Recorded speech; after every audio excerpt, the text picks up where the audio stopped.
Good morning friends, welcome to my channel नोकी मोहब्बत। और आप देख रहे हैं इम्तिहान। लास्ट पार्ट में हमने देखा रहता है कि जहाँ पर जो हमारी कृषा रहती है वो जीन्स वापस करने के लिए आहाना के रूम पर जाती है। और वो जब आहाना के रूम पर जाती है तो वो वहाँ पे अविनाश को देखती है। वो देख के पहले तो वो बहुत गुस्से में आ जाती है, क्योंकि आहाना अविनाश के साथ रहे ये कृषा को पसंद नहीं था। या तो किस टाइप की ये हल्की फुल्की जेलसी थी या क्या था उसे नहीं पता था, पर उसे अच्छा नहीं लग रहा था। फिर जब वो अंदर की तरफ जाती है तो वो देखती है कि जो हमारी आहाना है वो बहुत ज़्यादा हाई फीवर में रहती है। कृषा उसे उठाती है, अपने रूम पर लेकर जाती है और वहाँ पर उसे पट्टी कर रही रहती है। और इस ड्यूरेशन में जो अहाना को थोड़ा सा होश आता है। अब उसके आगे तो अहाना जब होश में थोड़ा थोड़ा सा देख रही रहती है तो उसे कृषा सामने दिख रही रहती है। वो कृषा की तरफ देखती है, उसे धुंधला धुंधला दिख रहा रहता है, पर उसे ये चीज़ आभास होती है कि कोई उसके पैर पे रब कर रहा है। और वो ठंडे ठंडे बर्फ से रब कर रही रहती है। उसकी बॉडी इतनी ज़्यादा हीटेड होती है कि अगर उसके बॉडी पे अगर आप आइस क्यूब रख दोगे वो 2 मिनट में मेल्ट हो जाएगा। वो इतना ज़्यादा उसे बहुत प्रॉब्लम हो रही रहती है। अहाना थोड़ा-सा हल्के में आती है, मतलब होश में आती है और अपना हाथ ऐसे करती है। तो कृषा देखती है कि अहाना को होश आ रहा है। वो एकदम से भागते हुए जाती है और कृषा अहाना का हाथ पकड़ती है और कहती है कि तुम ठीक हो? अहाना बस थोड़ा-सा वेट करो बच्चा, प्लीज़ थोड़ा-सा वेट कर लो। मैंने डॉक्टर को बोला है, वो फटाक से आएगा। And and I am sorry, मैंने तुम्हारा ख्याल भी नहीं रखा। तुम्हें चोट लगी थी, मुझे ख्याल रखना चाहिए था तुम्हारा। और तुम मुझे बोल रही थी कि प्लीज़ मेरा ख्याल रखो, लेकिन मैंने तुम्हारे उस इडियट दोस्तों के वहाँ पर छोड़ दिया तुम्हें। I am really sorry, but रुको, 1 मिनट, हाँ रुको। तो वो देखते हैं कि जो हैंकी के ऊपर जो आइस क्यूब्स रखे रहते हैं उसने वो पूरे मेल्ट हो गए। तो फिर से वो जाके वो पूरे एकदम सॉलिड आइस क्यूब्स लेती है, वो पूरे डालती है और वो देख रही थी। अहाना बस देखे जा रही रहती है। अहाना में इतनी एनर्जी नहीं होती है कि वो बोल सके कि भाई वो कुछ बोलना चाहती है या कुछ हो रहा है। वो कुछ भी नहीं बोल पाती है। वो चुप मुंह से बैठी रहती है और सिर्फ अपनी आंखें, थोड़ी छोटी छोटी आंखें करके हल्का हल्का खोल खोल के देख रही रहती है। उसे कुछ समझ में नहीं आता है वो क्या बोले। और यहाँ पर कृषा थोड़ी ज़्यादा रहती है। फिर वो कृषा देखती है कि इसकी बॉडी ना कोई फ़र्क नहीं दिख रहा है, कुछ ज़्यादा ही गर्म होती जा रही है और इतना ज़्यादा हाई फीवर ये सही भी नहीं है। तो उसे कुछ समझ में नहीं आता है। वो वहाँ से जाती है और वो देखती है कि एक ठंडी सी बॉटल रहती है। पूरा बहुत मतलब एकदम बोलते हैं ना कि चिल्ड वाटर हमने पानी पीने के लिए रखा रहता है। तो वो क्या करती है, आहना को उठाती है और थोड़ा-सा बेड के एकदम किनारे के साइड लाती है और वहाँ पर बाथरूम से जाके एक बकेट रखती है नीचे। और वो इतना ज़्यादा आहना सब देख रही रहती है पर उसकी हिम्मत नहीं रहती है बोलने की। और वो बॉटल का ढक्कन ओपन करती है और एकदम चिल्ड वाटर, जो वाटर आप छुओगे तो एकदम बर्फीला वाला पानी, वो चिल्ड वाटर पूरा उसके सर पे डाल देती है। पूरा आहाना जैसी वो देखती है तो अपनी आंखें बंद कर लेती है और पूरा का पूरा चिल्ड वाटर से उसका वो जो सर रहता है उसे वो ठंडा कर रही रहती है। क्योंकि उसे सिर्फ इसी बात का डर रहता है कि अगर बुखार सर तक पहुंच गया तो जो ट्रीटमेंट होना चाहिए वो भी नहीं हो पाएगा।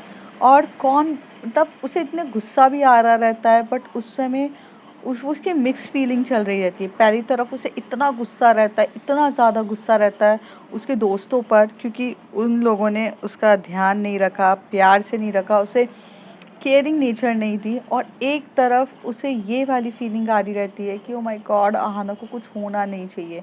एक डर वाली फीलिंग, सिंपैथी वाली फीलिंग, प्यार भरी फीलिंग आ रही रहती है।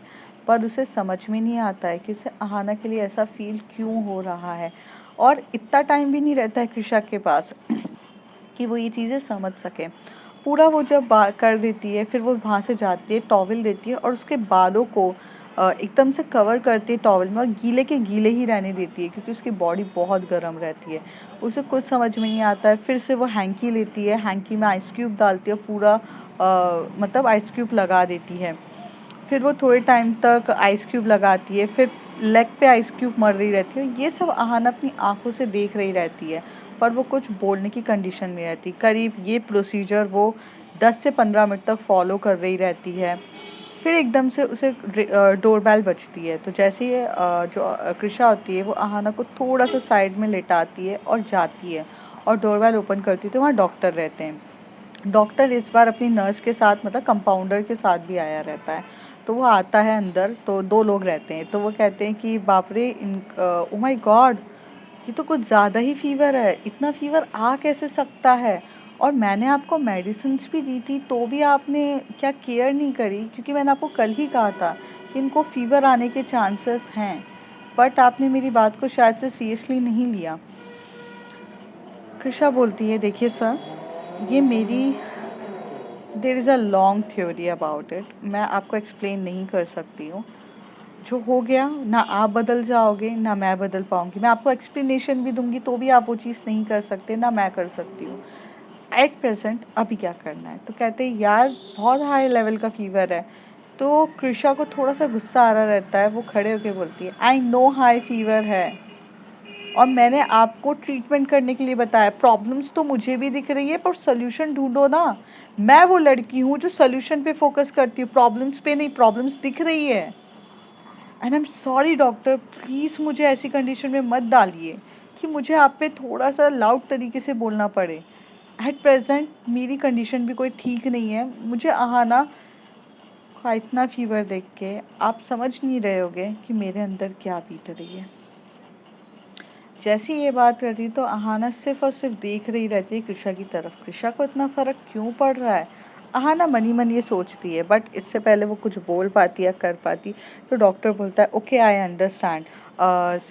तो अपने कंपाउंडर को बोलता है कि सुनो, यहाँ पे सलाइन लगाओ जल्दी से यहाँ पर। तो एक बॉटल रहती है सलाइन की, वो लगाते हैं और उसमें वो बोलता है कि मैं कुछ इंजेक्शंस लगा रहा हूँ। तो जो हमारी कृषा रहती है वो थोड़ा सा ऐसा रहता है उसका कि वो किसी पे बिलीव नहीं करती, उसे थोड़ा सा ट्रस्ट इश्यूज फैक्टर्स पहले से ही रहते हैं। तो वो डॉक्टर को बोलती है, लाओ दिखाओ कौन सा इंजेक्शन लगा रहे हो। तो पहले वो पूरा पढ़ती है, तो फिर वो पढ़ती है, नेट पे सर्च करती है। 5 मिनट तो वो उसमें लेती है पर बहुत जल्दी करती है। 5 मिनट में देखने के बाद बोलता है, अरे मैडम मैं डॉक्टर हूँ। तो कहते हैं हाँ ना, ठीक है लगाओ। फिर वो सारे इंजेक्शंस पढ़ के फिर वो उस पर लगाती है।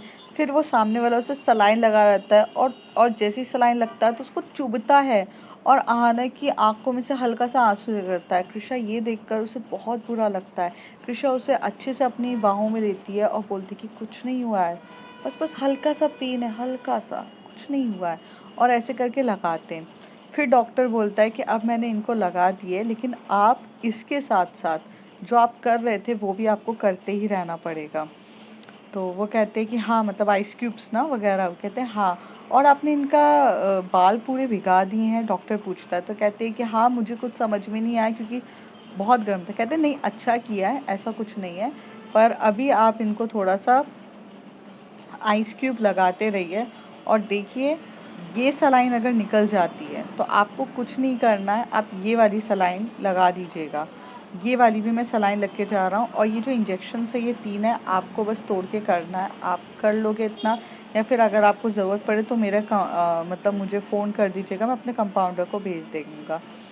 तो वो कहती है नहीं नहीं, मैं इतना काम मैं खुद कर सकती हूँ। तो वो कहते कि पक्का ना, मतलब आप।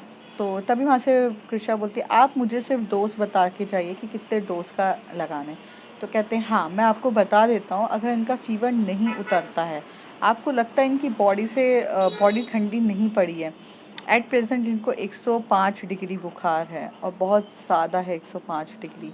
और इस 105 डिग्री मीन्स हाई लेवल का बुखार है। अगर इनका 101 तक नहीं आता है या 102 तक नहीं आता या थोड़ा भी आपको कम नहीं दिख रहा है, आपको फिर से ये सलाइन लगानी है और यही डोज देने हैं। और हाँ, हम इससे ज़्यादा डोज बढ़ा भी नहीं सकते हैं और ना इससे ज़्यादा डोज कम कर पाएंगे। आप प्लीज़ ये दीजिए और उसके बाद जब इनका फ़ीवर थोड़ा कम हो जाए, उसके बाद आप मेरे क्लिनिक आइएगा। वहाँ पर इनका प्रॉपर ट्रीटमेंट किया जाएगा, इनका ब्लड टेस्ट होगा, इनकी चीज़ें होंगी कि इनको आखिर एकदम से इतना हाई लेवल का बुखार आया कैसे है और क्या चीज़ें हैं, वो सब होगी।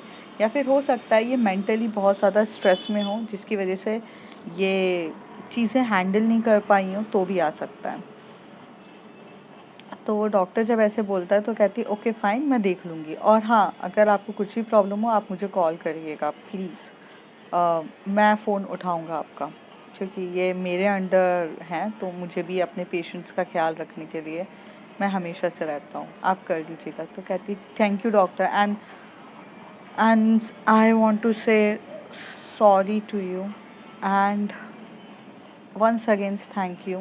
आप इतने शॉर्ट टाइम में, इतने शॉर्ट पीरियड में आप मेरे लिए आए हो, मैं उसके लिए आपके लिए थैंक यू भी हूँ, और अपनी थोड़ा सा हार्श बिहेवियर के लिए आपसे सॉरी भी बोलती हूँ।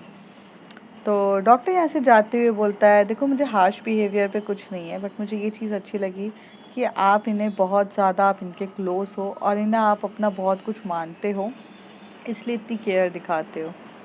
एंड मुझे पता चला, मुझे नीचे मैनेजर ने बताया था कि वो और आप मतलब साथ में नहीं हो, यू जस्ट, आपको वो ये यहीं पर मिली हैं, मतलब लाइक जोधपुर में, राइट? तो कहती है कि हाँ, वो जोधपुर में ही मुझसे मिलना हुआ है इनका। तो कहती फिर भी इतना ख्याल रखना काबिल तारीफ़ है, आजकल इतनी इंसानियत और इतनी मोहब्बत कहीं देखने को मिलती नहीं है। डॉक्टर ये बोल देता है और फिर वो वहाँ से जाने का तैयार होता है। कृषा जो रहती है वहाँ पर देख रही रहती है, अहाना बस हल्की एक अपनी आंखों से देख रही रहती है। अहाना का जो फ़ोन होता है वहाँ पर नहीं रहता है, वो उसका जो फ़ोन रहता है वो ऊपर, मतलब उसका जो एक्चुअल रूम रहता है वहीं पर रहता है। अविनाश यहाँ से बहुत ज़्यादा डर चुका रहता है, तो अपने दोस्तों को बताता है कि कृषा आई थी, कृषा लेकर चली गई, उसे हाई लेवल का फीवर है, ये वो। तभी उसके दोस्त लोगों को भी लगता है कि अगर अहाना को कुछ हुआ तो उन सब के ज़िम्मेदार ये लोग तो होंगे ही, साथ ही साथ उनका जो डैड उनकी हालत करेगा, वो तो भाई छोड़ दो। क्योंकि जो कृषा के डैड थे, उनकी एक लौती बेटी थी कृषा, और अहाना उनकी एक लौती बेटी थी।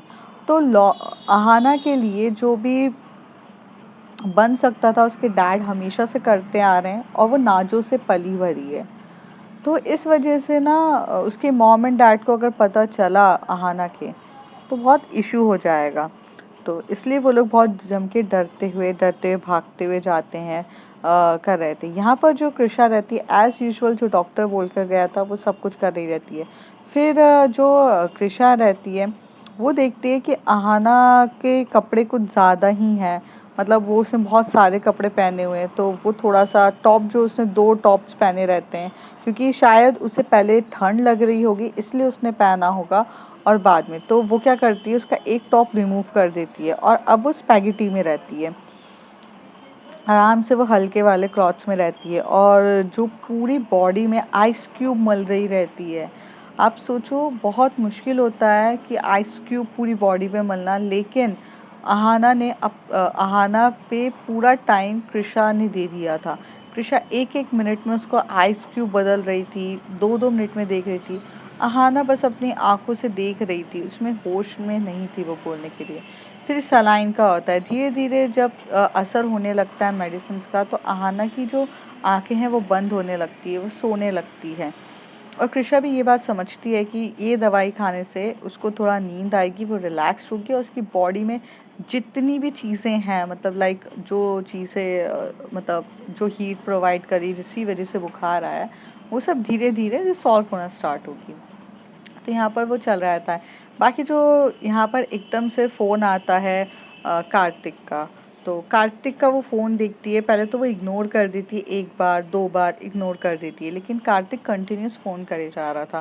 तो कृषा जो रहती है वो अहाना के पास बैठी रहती है, और फिर वो फ़ोन पिकअप करती है और बोलती है कि हाँ कार्तिक बोलो, क्या काम है तुम्हें? तो कहता है कि यार कुछ बात करनी थी तुझसे। तो कहता है अर्जेंट है तो बताओ, नहीं है तो बाद में बात करेंगे। तो कहता है कुछ हुआ है क्या? तो कहता है कि क्यों, मतलब तुम्हें क्या उससे मतलब, तुम्हें जो सवाल है वो पूछो ना, तुम मुझसे पूरी राम कथा क्यों पूछ रहे हो? तो कहता है अरे यार तू किस तरीके से बिहेव कर रही है? तभी कृषा बोलती है मैं इस तरीके से ही हमेशा से बिहेव करती हूँ, you already know my attitude, and मुझे बार बार एक्सप्लेन करने की ज़रूरत नहीं है। तुझे क्या काम है, तू काम पुरता बात करना मुझसे, मैं कहाँ हूँ, क्या कर रही हूँ, कुछ पता भी है तुझे? तो कहता है वही जानने के लिए तो किया है यार, दोस्त तू तेरा, तू मेरे साथ इस तरीके से बिहेव मत किया कर। कृषा को पहले से ही बहुत ज़्यादा टेंशन रहती है हाना की, और ऊपर से उसका दोस्त उसे पकारा रहता है, तो वो तभी बोलती है कि मुद्दे की बात करो मुझसे, फालतू बातें न करो। तभी वो कहता है, यार वो मुझे ना थोड़ा सा हेल्प चाहिए थी, एक जगह मैं फंस चुका हूँ। कुछ तुमने वो बोला था कि वो सैंड का जो हम उसमें से जो हमारी मिट्टी मिली हुई है, सॉइल मिली है, उस सॉइल के बारे में पता करो। तो सॉइल वो बहुत पुरानी है, उससे रिलेटेड थोड़ा सा बात करना है। तो वो कहती है कि ठीक है मैं देख लूँगी, बट अभी मैं नहीं देख सकती हूँ, अभी मैं बिज़ी हूँ। तो कार्तिक वहाँ पे पूछता है, तू कहाँ बिज़ी है यार, थोड़ा सा देख लेना, थोड़ा अर्जेंट है, वरना मैं तेरे को इतनी बार कॉल नहीं करता। तो कहती है, मेरा भी काम बहुत अर्जेंट है, तुझे पता भी है आहाना को हाई डोज का फीवर आया है, 105 डिग्री उसको बुखार है, उसका बुखार उतर नहीं रहा है, उसकी कंडीशन कितनी क्रिटिकल चल रही है। तेरी अगर ये काम है, तेरी रिसर्च अगर एक दिन डिले होगी तो कुछ प्रॉब्लम नहीं हो जाएगी, लेकिन अगर उसे कुछ हुआ ना तो बहुत कुछ प्रॉब्लम हो जाएगी। And for a God sake मुझे प्लीज डिस्टर्ब मत कर अभी। और ये बोलकर वो फोन कट कर देती है। यहाँ पर कार्तिक सोचने लगता है, आहाना को चलो इतना फीवर आया है तो ठीक है, बट उसके दोस्त लोग कहाँ हैं। यहाँ पर वो भी अलग टेंशन में रहता है। कृषा बहुत देर तक सोच ही रहती, तभी उसे समझ में आता है कि अगर मुझे इन सब चीज़ों का सॉल्यूशन करना है तो मुझे आकृति दी को कॉल करना चाहिए। वो वीडियो कॉल करती है आकृति दी को, तो आकृति दी फटाक से कॉल उठाती है और बोलती है, हाँ ना आहाना, हाँ कृषा बोलो क्या हुआ तुम्हें। तो बोलती है कि दी एक हेल्प चाहिए थी। तो बोलती है, anything for you sweet art.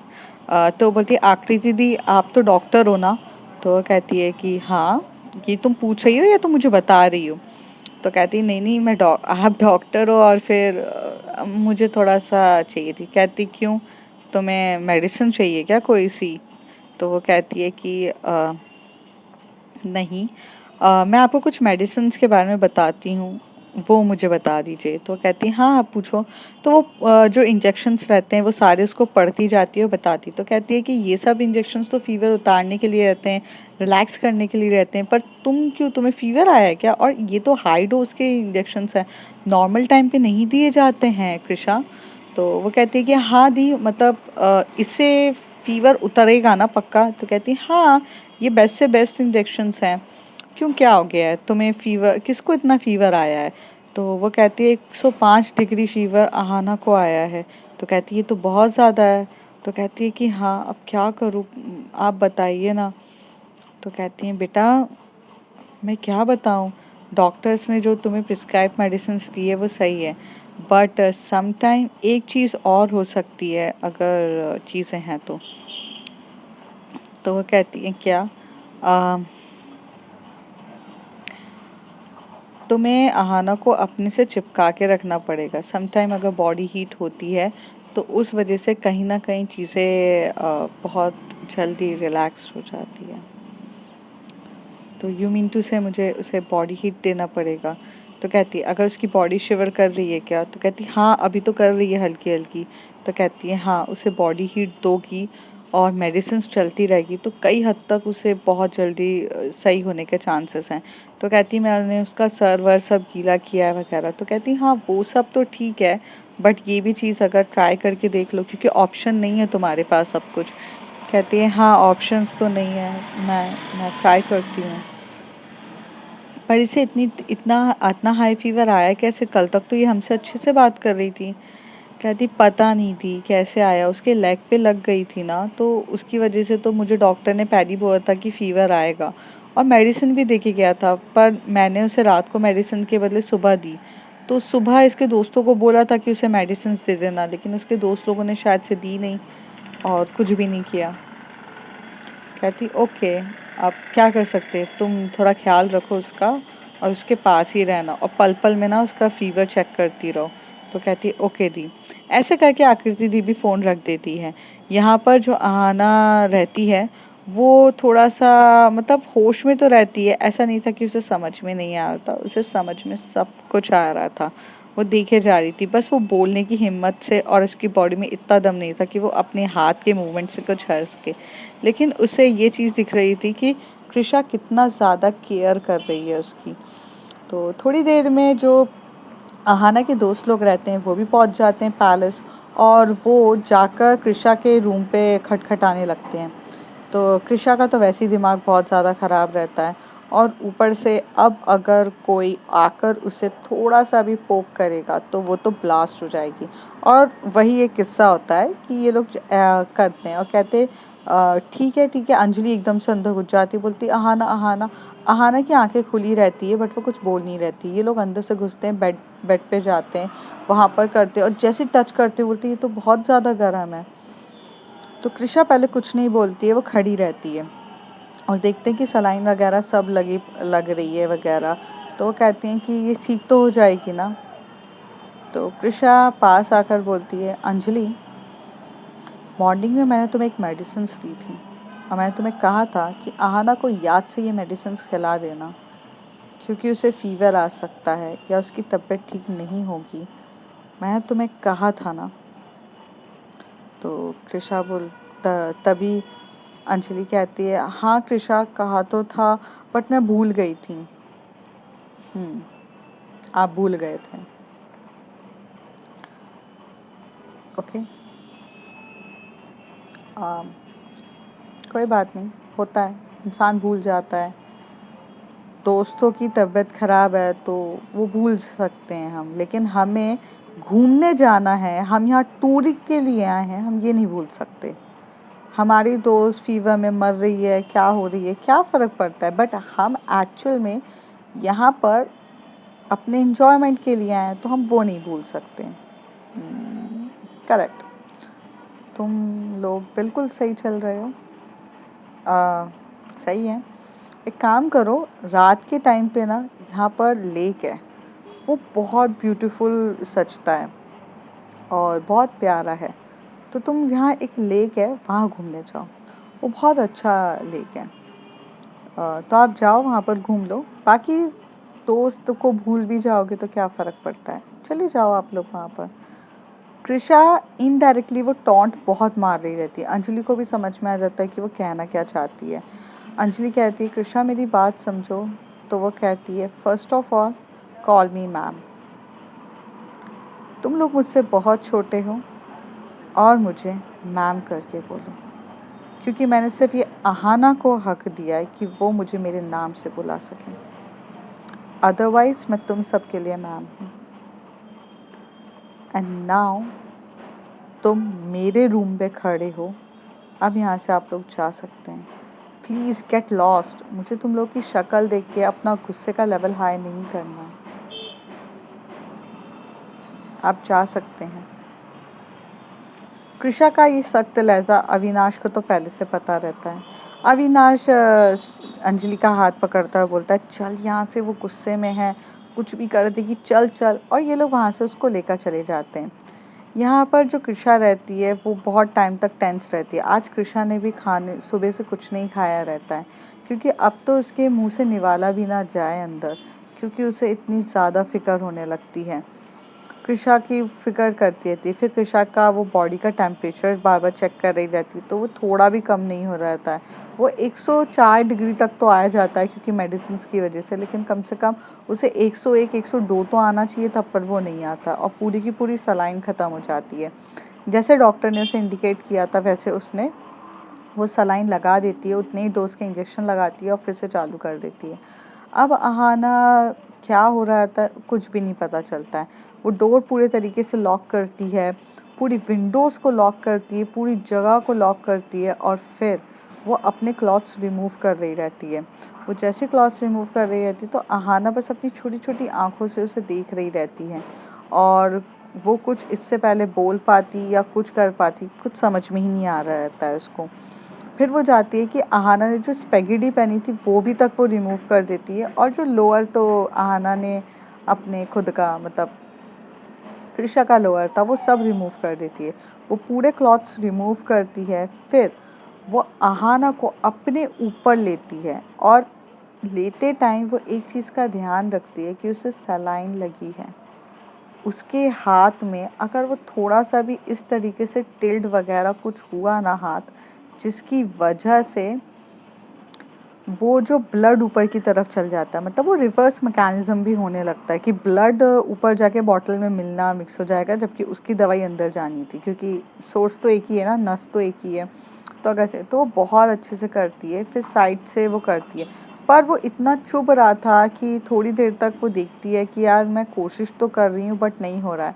तो अब उसको कुछ समझ में नहीं आता है, तो वो क्या करती है, सलाइन ही निकाल देती है और कहती है लगाकर तो क्या फ़ायदा। मतलब वो सलाइन लगभग आधी हो चुकी रहती है और अब रात का टाइम रहता है, उसे ये चीज़ समझ में आ जाती है कि ऑलमोस्ट ये सलाइन भी थोड़ी ख़त्म होने वाली। तो वो क्या करती है कि आधी सलाइन को बचा कर रखती है कि इमरजेंसी में यूज़ करेगी, वो कर देती है। आहाना जो रहती है वो उसको समझ में ही नहीं आ रहता कि कृषा कर क्या रही है। फिर वो वहाँ पर कॉटन लगाती है और उसे पूरा लॉक करती है और अब वो पूरे तरीके से आहाना को अपने ऊपर लेती है और इतने टाइट हग करती है कि बॉडी का हर एक पार्ट उसका दूसरे की बॉडी से टच रहता है। और उसने मेडिसिन तो वो पूरी लगाई रहती है और वो 1 मिनट भी उसे नहीं छोड़ती है और पट्टी तक लगाती है और पूरी उसकी बॉडी जो शिवर कर रही रहती है उसे वो पूरा अपने ऊपर लेती है। करीब ऐसे करके वो 1 सेकंड भी नहीं छोड़ती और कहती है कि जो होगा देखा जाएगा, अब मुझे फीवर आए या उसे उसका फीवर जाए, जो होगा देखा जाएगा, क्योंकि अब ऑप्शन ही नहीं है। डॉक्टर का फ़ोन उस समय आ रहा रहता है, वो आहाना को 1 सेकंड भी अपने से दूर नहीं करती और डॉक्टर का फ़ोन उठाती है। डॉक्टर उससे पूछता है कि क्या उसका फ़ीवर कम हुआ, तो कहती है कि नहीं, फ़ीवर कम नहीं हुआ है और दवाइयाँ भी मेरी पूरी ख़त्म हो चुकी है। तो कहते हैं कि अब क्या करना है, तो कहते हैं कि या तो तुम उसे यहाँ पे हॉस्पिटल में ले आओ, यहाँ एडमिट कर देंगे। तो कहती है कि नहीं, मैं अभी तो उसे लाने की भी कंडीशन में नहीं हूँ, मैं देखती हूँ और हो सकता है उसका थोड़ा कम हो जाए, मैं मॉर्निंग में ज़रूर लेकर आऊँगी। तो कहते हैं मॉर्निंग तक का टाइम वेस्ट मत करो, अगर उसका फ़ीवर कम नहीं हो रहा है तो उसे लेकर आओ। तो कहती है मैं देख लूँगी डॉक्टर, और ये बोल के वो फ़ोन कट कर देती है, क्योंकि अभी उसको सिर्फ इतना पता रहता है कि उसे उसे बॉडी हीट देने की काफ़ी ज़्यादा ज़रूरत है। तो वो पूरे तरीके से उसे बॉडी हीट देती है, पूरा उसके बाल वगैरह जो भी रहते हैं उसे वो अपने ऊपर करती है पूरे तरीके से। 1 सेकंड के लिए भी थोड़ा सा उसे जो लिप रहते हैं वो उसके लिप की तरफ देख रही रहती है, उसे थोड़ा सा सांस लेने में प्रॉब्लम हो रही रहती है। तो जो कृषा होती है वो उसको अपने मुंह से सांस भी देने के लिए तैयार हो जाती है। वो किस नहीं करती है, वो माउथ टू माउथ ब्रीदिंग दे रही रहती है ताकि उसे थोड़ा बेटर फील हो। और फिर उस तरीके से वो पूरा कवर करके 1 सेकंड भी नहीं छोड़ती है, पूरी रात भर वो उस तरीके से रहते हैं। रात के करीब 4 बज रहे रहते हैं जब जो आहाना होती है वो उसकी बाहों में पूरे तरीके से सो जाती है और कृषा थोड़ा सा उठती है और वो वहाँ पर जो थर्मोमीटर होता है उसे लेती है और उससे आहाना का चेक करती है। तो अब आहाना का फीवर ऑलमोस्ट ऑलमोस्ट 101 डिग्री पर आ चुका था और ये देखकर वो काफ़ी ज़्यादा खुश होती कि चलो 101 डिग्री पर आ चुका है, इसका मतलब ये है कि अब कई हद तक चीज़ें कंट्रोल में है। फिर वो उठती है, फिर वो आहाना को एकदम सीधे करती है और लिटाती है और वहाँ से वही हाई डोज वाला फिर से वो लगाती है ताकि पूरे तरीके से इसका निकल जाए। और लेकिन जो आहाना होती है तब तक वो थोड़ी होश में रहती है, तो वो कृषा का हाथ पकड़ लेती है और कृषा की अपनी आंखों से देखकर, मतलब उसकी आंखों में बहुत नशा टाइप का रहता है मेडिसिन का वगैरह का सबका, और वो देख रही रहती है। तो कृषा को समझ में आ जाता है कि वो ये चाहती है कि वो उससे दूर ना हो। तो कृषा कृषा भी एक्चुअली थोड़े कपड़े ही नहीं पहने रहते, वो बस अपने आप को एक मीन्स वहाँ की जो बेडशीट होती है उससे कवर कर रही रहती है। तो वो ऐसे देखती है तो वो कहती है कि 2 मिनट रुको, मैं आ रही हूँ। फिर ये बोलकर वो वॉशरूम में जाती है, क्योंकि उसे वॉशरूम आई रहती है, तो वहाँ जाती है, फिर वहाँ से वो वापस आती है। तो आहाना तब तक सोई नहीं रहती है और ये बात देख के कृषा को भी समझ में आती है कि जब तक वो उसके पास नहीं रहेगी वो नहीं सोएगी। वो बहुत प्यार से एक दूसरे की तरफ देख रही रहती है और जो कृषा रहती है कि वो आहाना की तरफ देखती है और आहाना भी एकदम से कृषा की तरफ देखती है और वो अपने एक हाथ से मतलब बोली, तो कृषा को समझ में आता है कि वो चाहती है कि वो उसे हक करे। तो कृषा उसे बहुत टाइटली हक करती है, उसी तरीके से जिस तरीके से वो लोग बिल्कुल एकदम पोजीशंस पे थे कि बॉडी का एक एक अंग एक एक चीज़ से टच होने लगता है, फिर वैसे ही। और इस बार जो सिर्फ आहाना होती है वो अपने एक हाथ को साइड में रखती है, क्योंकि उसमें उसकी सलाइन लगी रहती है। सलाइन का भी ज़्यादा टाइम नहीं रहता है, सिर्फ आधे घंटे की तो वो सलाइन बची रहती है। तो आधे घंटे तक ऐसे रहते हैं। फिर थोड़ी देर बाद जो कृषा होती है वो उठती है और वो जो सलाइन हटा देती है, लगा देती है। और जब तक कृषा तब तक जो आहाना है वो सो चुकी रहती है। तो जो आहाना का हाथ पकड़ती है कृषा और अपने ऊपर पूरे तरीके से लेती है। मतलब एक बोलते ना जैसे मैं सीधी हूँ और मेरे ऊपर आकर सोना, वो उस तरीके से लेके पूरे कंबल और ब्लैंकेट से पूरा कवर करती है। तो अब फ्रेंड्स देखते हैं आगे होता है क्या, कैसे अब इनकी ये हरकत की वजह से आहाना किस तरीके से रिएक्ट करेगी, या कृषा ने ये सिर्फ और सिर्फ एक इंसान को बचाने के लिए किया रहता है, या उसके मन में वो एक्चुअल में वो फीलिंग्स रहती है सामने वाले के लिए। तो ये सब जानेंगे हम कुछ अगले एपिसोड्स में। तब तक के लिए बने रहिए। और हाँ, कहीं पर कृषा और आहाना के बीच में नाम्स का मिक्सअप हो जाता है, क्योंकि हम रिकॉर्ड करते टाइम हमारे मुंह से कभी कभार स्वैपिंग ऑफ नेम हो जाता है। तो आप प्लीज़ उसको अवॉइड करिए और बने रहिए मेरे साथ ये स्टोरी पे। तब तक के लिए bye bye, take care. If you like my story, like share and subscribe. Thank you.